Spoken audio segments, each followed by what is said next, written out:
Bismillahirrahmanirrahim. Assalamualaikum warahmatullahi wabarakatuh.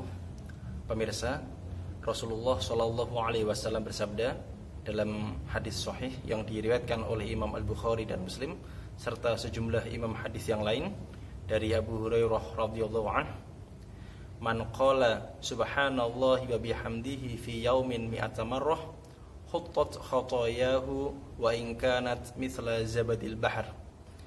Barang siapa yang membaca subhanallahi wa bihamdih dalam sehari 100 kali, maka semua kesalahannya, seluruh dosanya itu dihapus, diampuni oleh Allah.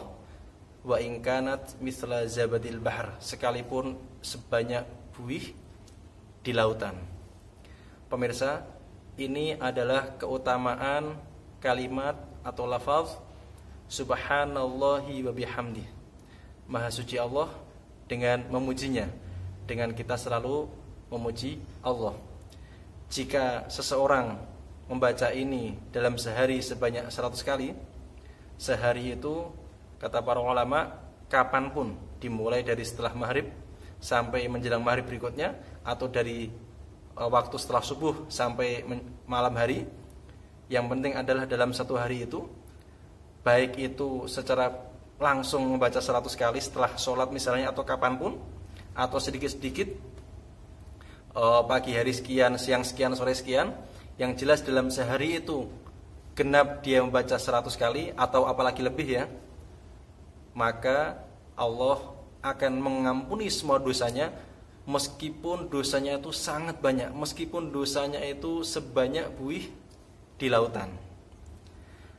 Ini kalimat yang mudah untuk dihafal, sederhana dan ringan untuk diamalkan. Tidak ada salahnya dan alangkah baiknya jika kita melakukannya, membacanya, di samping juga bacaan-bacaan lain, amalan-amalan soleh yang lain kita lakukan. Jika ini bisa kita lakukan, jika kalimat ini bisa kita baca setiap hari sebanyak 100 kali, insya Allah dan mudah-mudahan dosa kita setiap hari itu diampuni, dan diampuni terus oleh Allah Subhanahu wa ta'ala.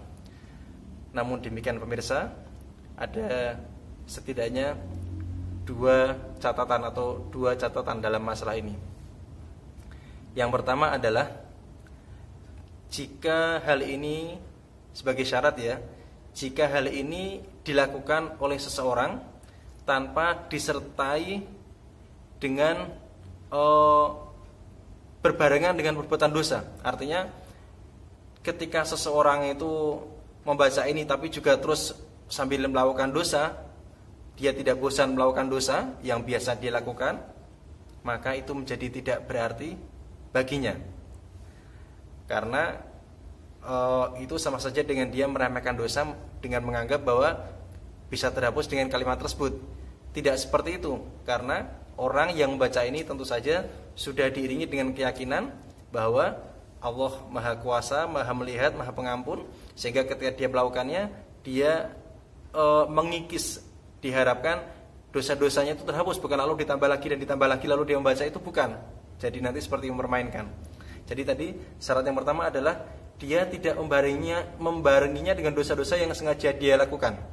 Ya, lain soal kalau dia sebelumnya sudah berdosa, kemudian dia melakukan perbuatan dosa tanpa disengaja ataupun disengaja, tapi ya yang namanya manusia itu tidak bisa lepas dari salah dan dosa, itu insya Allah termasuk yang bisa dihapuskan. Kemudian catatan yang kedua, bahwasanya atau syarat yang kedua, bahwasanya ini tidak termasuk dosa besar. Karena yang namanya dosa besar, meskipun tetap saja Allah Maha Pengampun dan mengampuni semua jenis dosa jika seseorang itu bertaubat taubatan nasuha, tetapi sebagaimana dikatakan dalam Al-Quran dan juga banyak hadis, bahwasanya yang namanya perbuatan dosa itu di sana ada amalan tersendiri yang bisa membuat seseorang itu dia terhapuskan dari dosa besarnya. Dalam hal ini kaitannya amal soleh yang bisa menghapuskan semua dosa ini, seperti disebutkan oleh Allah misalnya, innal hasanat yudhibnas sayyiat, sesungguhnya al hasanat, perbuatan-perbuatan baik, ya amal soleh itu bisa menghilangkan as-sayyiat, kesalahan-kesalahan atau dosa-dosa kecil.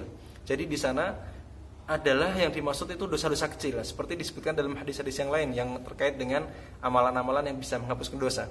Sering ada qaid, ada batasan di sana, idza tunibatil kabair, selama dosa-dosa besar itu dijauhi. Jadi meskipun bisa saja dosa besar itu termasuk di dalam yang akan diampuni oleh Allah, tetapi lebih akan, maksudnya lebih utama, akan lebih bisa diterima jika yang dimaksudkan adalah dosa kecil. Meskipun jangan putus asa, orang yang berdosa besar pun insya Allah jika dia bertobat taubatan nasuha, mungkin dalam bab lain nanti dibahas bab tobat, mudah-mudahan tetap Allah akan mengampuni dosanya jika dia benar-benar bertaubat. Kemudian ada tambahan yang ketiga, catatan yang saya baca dalam kitab Faidul Qadir Syarh Al-Jami' Ash-Shaghir yang ditulis oleh Imam Al-Munawi, juga bisa dibaca Al-Manawi. Beliau menukil dari Imam Ibnul Battal tentang hadis ini, bahwasanya yang dimaksud adalah ini berlaku untuk orang-orang yang terbiasa melakukan kebaikan oleh orang-orang soleh, di mana kalimat subhanallahi wa bihamdihi ini akan membuatnya terjauhkan atau menjauhi dari perbuatan yang haram atau sesuatu atau hal-hal yang diharamkan. Dia tidak berlaku untuk orang-orang yang pada dasarnya banyak bergelimang dengan dosa dan maksiat, sehingga tidak memungkinkan orang yang banyak berbuat dosa lalu dia mengucapkan subhanallah wa bihamdih ini yang kalimat pendek dan ringan, mudah dihafalkan dan mudah dibaca ini, lalu kemudian dia terhapuskan segala dosa-dosanya. Tidak, kata Imam Ibnul Battal, orang ini dia harus bertobat dulu, kurang lebih seperti itu, baru dia, kalau dia sudah beres tobatnya lalu dia membaca kalimat ini dalam kesehariannya, itu baru kemudian bisa masuk dalam barisan orang-orang yang jika membaca subhanallahi wa bihamdihi ini dalam sehari 100 kali, dosa-dosanya akan dihapuskan meskipun sebanyak atau sebesar buih atau sebanyak buih di lautan. Demikian pemirsa, mudah-mudahan kita bisa mengambil ibrah dan manfaatnya. Terima kasih atas perhatiannya. Mohon maaf jika ada kesalahan dan kekurangan. Wassalamualaikum warahmatullahi wabarakatuh.